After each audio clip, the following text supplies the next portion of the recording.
Hello everyone. आज जो learning theory हम करने वाले हैं दैट इज़ ऑपरेंट कंडीशनिंग। आपने सुना तो होगा इसके बारे में already. Let's try to understand it better. Okay, तो ये जो ऑपरेंट कंडीशनिंग है ये दी है B.F. स्किनर ने, राइट। एक कंडीशनिंग हमने पहले पढ़ी है दैट वाज क्लासिकल कंडीशनिंग। ठीक है, now how is this different from operant conditioning. पहले हम ऑपरेंट कंडीशनिंग समझ लेते हैं कि what it is. Operant conditioning में B.F. स्किनर ने कहा है behaviour is shaped and maintained by it's consequences. छोटी सी बात है एंड वेरी सिंपल सी बात है दैट बिहेवियर जो इंडिविजुअल का है that is shaped and maintained by it's consequences. इसका मतलब है कि एक इंडिविजुअल का जो बिहेवियर है वो ऐसा बना क्यों है। अगर आप अपने आप को भी देखें कि मैं ऐसा हूँ तो मैं ऐसा हूँ क्यों, राइट। और फर्दर भी फ्यूचर में मैं ऐसा क्यों रहूँगा, उसके पीछे रीज़न क्या है। रीज़न है द कॉन्सिक्वेंसेस। आप जो भी काम करते हैं उसका क्या रिजल्ट होता है दैट विल डिसाइड कि आप उसी काम को दोबारा बढ़िया करेंगे या आप उस काम को करना बंद कर देंगे। बहुत छोटी सी बात है। अगर अपने आप को भी देखेंगे आप, अपनी आपकी हॉबीज़ क्या हैं। मुझे क्यों पेंटिंग पसंद है। पेंटिंग मुझे शायद इसलिए पसंद है क्योंकि जब मैंने फ़र्स्ट टाइम पेंट किया था मुझे उसके लिए अप्रिसिएशन मिली कि ब्यूटीफुल, आपने कितना सुंदर बनाया। एक बार मुझे अप्रिसिएशन मिला तो मैंने दोबारा उसी काम को और अच्छी तरह से करने की कोशिश की। फिर मुझे अप्रिसिएशन मिला, मैंने फिर उस काम को अच्छे से करने की कोशिश की। सिंपल सी बात। हमने झूठ बोलना क्यों छोड़ा या हम झूठ क्यों नहीं बोलते। रीज़न क्या होगा कि शायद हमने कभी जब झूठ बोलना शुरू किया और किसी को घर में बड़े को पता चला कि हाँ जी हमने झूठ बोला है, हमें पनिशमेंट मिली होगी। अब उस झूठ बोलने का कॉन्सिक्वेंस क्या हुआ कि हमें उससे मार पड़ी, और उस मार पड़ने की वजह से हमने क्या किया, झूठ बोलना छोड़ दिया। छोटी छोटी बातें हैं, बहुत सारी चीज़ें हमने ऐसे ही सीखी हैं। हमारी पर्सनालिटी में बहुत कुछ ऐसे ही डेवलप हुआ है कि जिन चीज़ों को अप्रिशिएट किया गया या जिन चीज़ों को रीइंफोर्स किया गया या जिन कामों को करने का कॉन्सिक्वेंस अच्छा था, हमने वो काम दोबारा किए और अच्छी तरह से दोबारा दोबारा करते गए और वो हमारी पर्सनालिटी का एक हिस्सा बन गए। This is simple operant conditioning कि हम जो भी काम करते हैं उसका रिज़ल्ट क्या होता है, दैट रिज़ल्ट डिसाइड्स कि हम वो काम दोबारा करेंगे या नहीं करेंगे, राइट। अब अगर आप क्लासिकल कंडीशनिंग की बात करें, कंडीशनिंग आपको पता ही है, कंडीशनिंग को हम बोलते हैं मॉडिफिकेशन ऑफ इनेट बिहेवियर। ठीक है, क्लासिकल कंडीशनिंग में क्या था, उसके अंदर जो इंडिविजुअल था वो अपनी तरफ से कोई काम नहीं कर रहा था, राइट।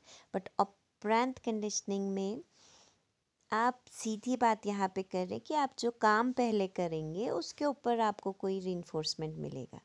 ठीक है, अब देखिए ऑपरेंट है क्या। ऑपरेंट हम बोल रहे हैं it is occurrence of behaviour. जब आप कोई काम कर रहे हैं, कोई भी काम कर रहे हो, कोई भी बिहेवियर शो कर रहे हो, दैट इज़ ऑपरेंट। क्लियर। अब ऑपरेंट कंडीशनिंग क्या है, it is a process of learning. उपरांत फिर देखिए किस चीज़ को बोल रहे हैं, an act which constitutes N organisms doing something, that means कोई भी काम। तो यहाँ पे डिफरेंट क्या है कि पहले इंडिविजुअल कुछ काम करेगा, उसके ऊपर उसे कुछ रीइंफोर्समेंट मिलेगी और वो रीइंफोर्समेंट एक्ट करेगी एज ए स्टिमुलस, जिसकी वजह से इंडिविजुअल दोबारा वो काम अच्छी तरह से करेगा या नहीं करेगा, डिपेंडिंग ऑन इट्स रिजल्ट, कि उसको उसका इफ़ेक्ट क्या होता है, जो उसने काम किया उसका रिजल्ट उसको क्या मिलता है, राइट। अब B.F. स्किनर ने काफ़ी सारे एक्सपेरिमेंट्स किए। उन्होंने रैट के साथ एक्सपेरिमेंट किया, ठीक है, आपने पढ़ा भी होगा। पिजन के साथ एक्सपेरिमेंट किया जहाँ पे उन्होंने पिजन को एक चेम्बर में रखा एंड ही वांटेड कि पिजन जो है इस की को प्रेस करे और उसको वहाँ पे खाना मिले। तो उन्होंने उसके ऊपर जब एक्सपेरिमेंट किया तो उन्होंने देखा, वो चाहते थे कि वो कबूतर सीखे कि अंदर जैसे उसको इस चेम्बर में डाला जाएगा वो सीधा जाए और इस की को प्रेस करे और उसको खाना मिले। तो उन्होंने कैसे ये चीज़ की होगी? उन्होंने ये चीज़ की with the help of reinforcers, ठीक है, and reinforcement. Now what is reinforcer? Reinforcer is a stimulus, the presentation or removal of which increases the probability of response being repeated. ये सिंपल बोल रहे हैं कि reinforcer क्या है? एक stimulus है. और कैसा stimulus है? जिसको आप reinforcement दे रहे हैं, ठीक है, आप उसको reinforcement दे रहे हैं या उस वहाँ पे किसी चीज़ का रिमूवल है, दोनों सिचुएशंस में जो रिस्पॉन्स है उसको दोबारा करने का जो प्रोबेबिलिटी है वो इंक्रीज हो जाएगी, ठीक है. अभी इट विल बी क्लियरर जब हम इसको आगे करेंगे, ठीक है. तो अगर आपने वो एक्सपेरिमेंट देखा होगा ऑफ द पिजन, इन्होंने कैसे उसको सिखाया कि हाँ जी आपने की तक जाना है. अब पहली कंडीशन तो हर चीज़ में यही है कि कबूतर भूखा रहेगा, आप उसको उस चेम्बर के अंदर डालेंगे. अब किस तरह से सिखाया उन्होंने कि जो पिजन है पहले तो वो इधर उधर पूरे चैम्बर में घूम रहा है, but he is patiently waiting.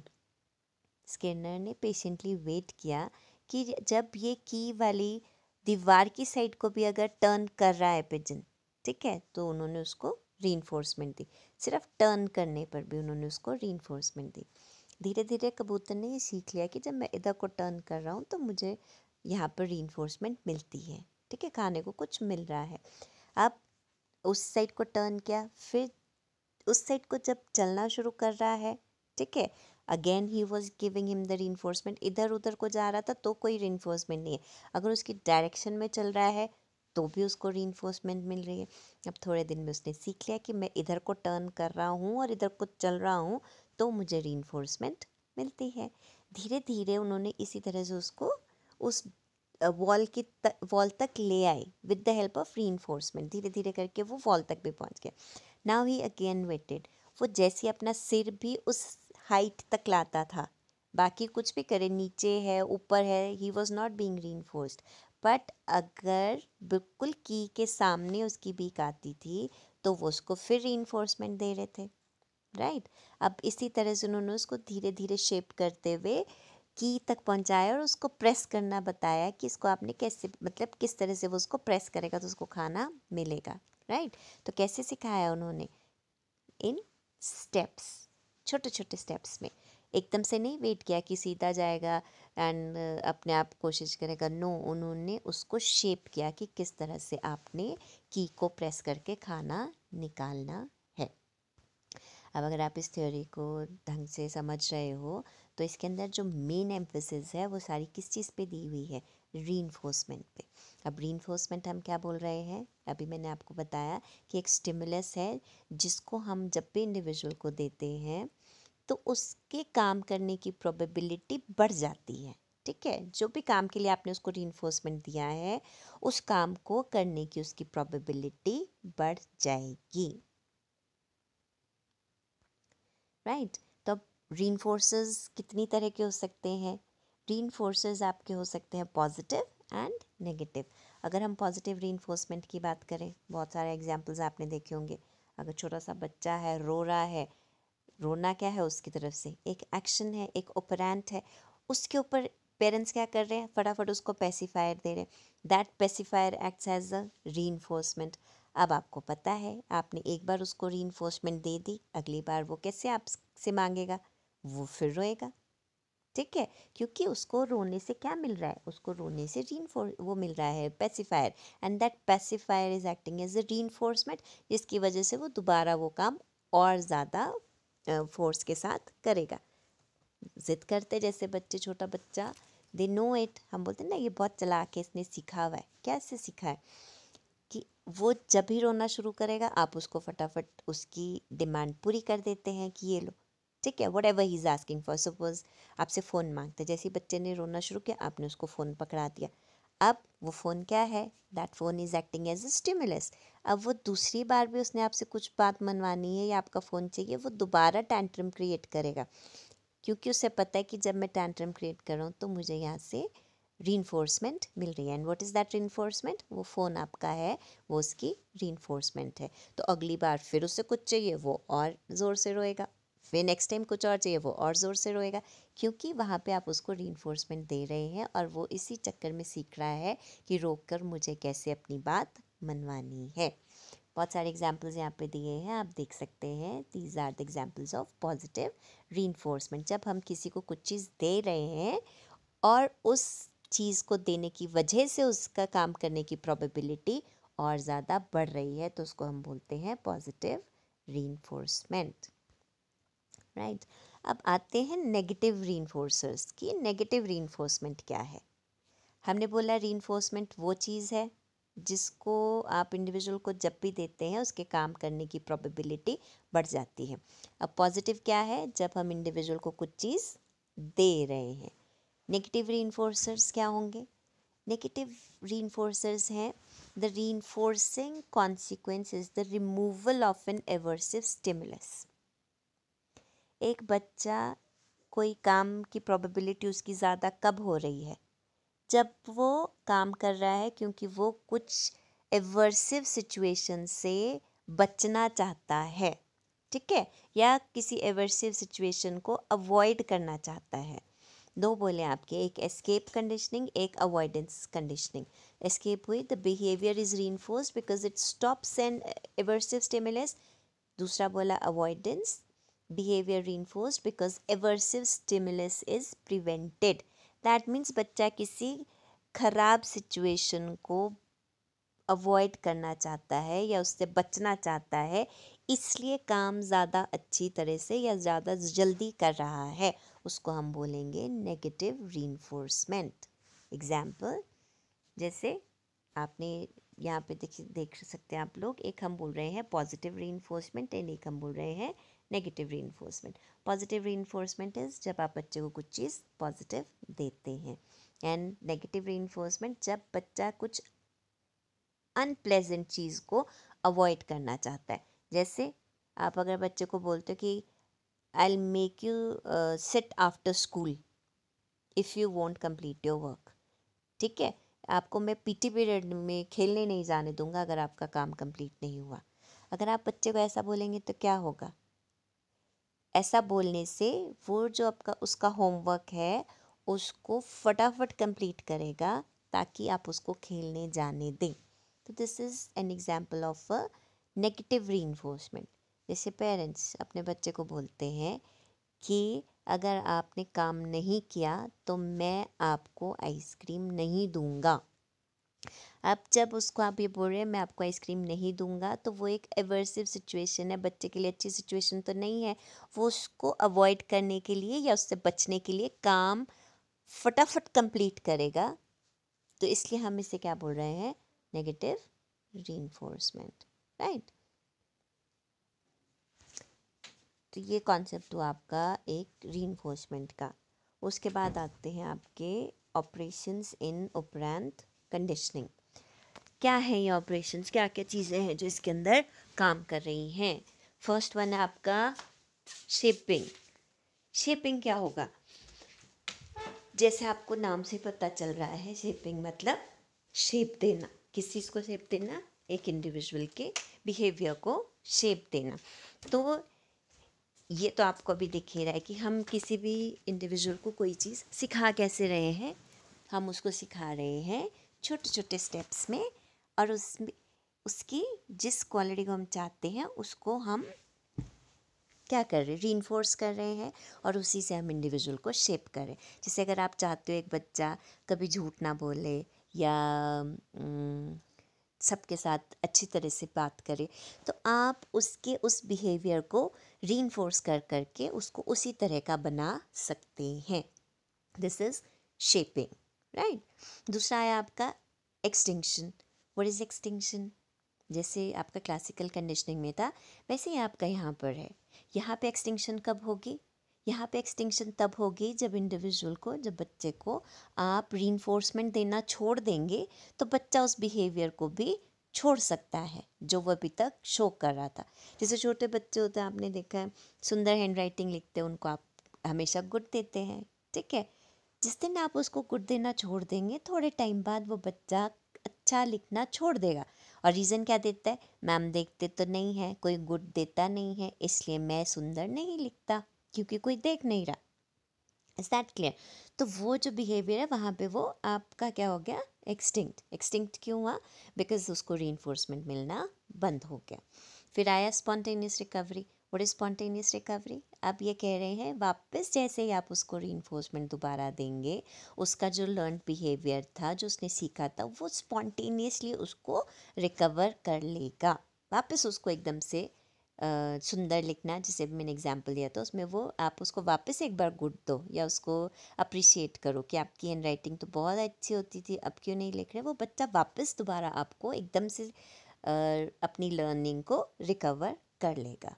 Right. And concept of reinforcement तो आपने ऑलरेडी देख ही लिया कि what is the concept of reinforcement. तो ये सारी जो आपकी ऑपरेशंस है ये ऑपरेंट कंडीशनिंग के अंदर चली हैं। राइट। अब आपका शेपिंग आप किस तरह से कर रहे हैं उसका एक वो छोटा सी वो दी हुई आपको कि शेपिंग के लिए एक तो आपको जनरलाइजेशन चाहिए। राइट। दूसरा हमने बोला हैबिट कंपटीशन एंड तीसरा बोला चेनिंग। Now what is this habit competition? आपको पता है कि इंडिविजुअल के साथ हमेशा लाइक हैबिट्स जब आप फॉर्म करते एक नेगेटिव एक पॉजिटिव हमेशा साथ साथ चल रही है। जैसे मैं ब्रश करूँ या ना करूँ, ठीक है, मैं सच बोलूँ या ना बोलूँ, मैं दूसरों के साथ अच्छे से बात करूं या ना करूं, ये दोनों चीज़ें साथ साथ चल रही हैं। अब आप क्या चाहते हैं कि आपका बच्चा कैसा बने? जैसा भी आप चाहते हैं कि मुझे बच्चा ऐसा चाहिए, आप दोनों हैबिट्स में से उस जो आप चाहते हैं उस वाली हैबिट को रीइंफोर्स करेंगे ताकि बच्चा उसी तरह से डेवलप हो, उसी क्वालिटी को अपने अंदर डेवलप करे।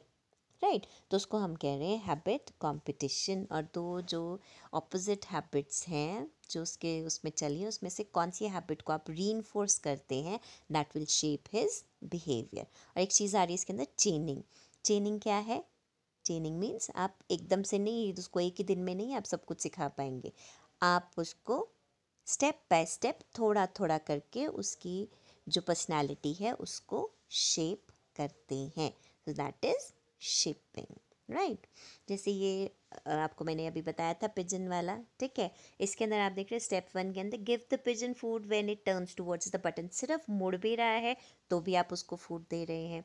सेकेंड स्टेप में give the pigeon food when it walks towards the button, सिर्फ चल भी रहा है उस साइड को तो भी आप उसको सही डायरेक्शन में जब चल रहा है तब भी आप उसको फूड दे रहे हैं। नंबर 3, जब उस हाइट तक, बटन की हाइट तक जा रहा है तो आप उसको रीइंफोर्स कर रहे हैं। फिर आ रहा है आपका, जैसे उसके अंदर बीक मार रहा है बटन पे, आप फिर उसको रीइंफोर्स कर रहे हैं। राइट। तो ये है आपका शेपिंग। शेपिंग हुआ क्या exactly? Breaking down behaviour into smaller steps and giving positive reinforcement along the way can result in the learning of more complex behaviors। आप उसको जो भी चाहते हो कि वो जिस भी तरह का इंडिविजुअल बने, आप उसी में छोटी छोटी चीज़ें उसके अंदर उसको रीइंफोर्स करते जा रहे हो जिससे कि वो वही बिहेवियर डेवलप करे। राइट। तो ये आपका है उपरांत कंडीशनिंग। जैसे आपने देखा होगा छोटा बच्चा है, हमने उसको किस तरह से सिखाया लिखना। सबसे पहले हमने उसको डॉट्स के थ्रू सिखाया ताकि वो, हमने डायरेक्ट नहीं उसे सिखा दिया कि आज वर्ड्स लिखेंगे, we started from a letter and alphabet, ठीक है, वो भी कैसे, with the help of dots. दोनों एग्जाम्पल्स आप दे सकते हैं कि ह्यूमंस की हम लोग शेपिंग कैसे करते हैं। राइट। तो ये है आपका उपरांत कंडीशनिंग गिवन बाय स्किनर। और अगर आप देखेंगे तो जो आपका रीइंफोर्समेंट का टोटल कॉन्सेप्ट है वो कॉन्सेप्ट आया ही इस थियोरी से है। अब इसके अंदर एक चीज़ आती है नेगेटिव रीइंफोर्समेंट एंड पनिशमेंट। लोग दोनों के बीच में कंफ्यूज होते हैं कि what is negative reinforcement and what is punishment. तो आपने हमेशा याद रखना है जो नेगेटिव रीइंफोर्समेंट है वो रीइंफोर्समेंट है। जब भी आप रीइंफोर्समेंट देंगे तो काम हमेशा इंडिविजुअल रिपीट करेगा, वो दोबारा उस काम को और अच्छी तरह से करेगा। But when it is a punishment तो इंडिविजुअल वो काम करना बंद कर देगा। यही डिफरेंस है आपकी नेगेटिव रीइंफोर्समेंट में और आपकी पनिशमेंट में। आई होप आपको ये थ्योरी कुछ समझ आई होगी। We can use it in our classroom every day. कहाँ? आपको बताए, आप जो भी चाहते हैं अपने बच्चे से, ठीक है, आप चाहते हो कि अब कोई स्टूडेंट है आपकी क्लास में, वो इज़ गेटिंग ओनली 35%, तो आप वेट नहीं करेंगे उसका कि 80% आएगा तो इसको जी हम अप्रिशिएट करेंगे। नो, ये कह रहे छोटे छोटे स्टेप्स में आप चाहते हैं वो अच्छा काम करे, तो अगर वो 35 से 36% भी आ रहा है तो आपको उसको अप्रिशिएट करना पड़ेगा, उसको कुछ रीइंफोर्समेंट देनी पड़ेगी ताकि वो दोबारा से वो काम को और अच्छी तरह से करे, राइट। तो there are lots of examples जहाँ पे आप ऑपरेंट कंडीशनिंग को यूज़ कर सकते हैं as teachers, right. So I hope operant conditioning कुछ आपको क्लियर हुई होगी। Thank you so much.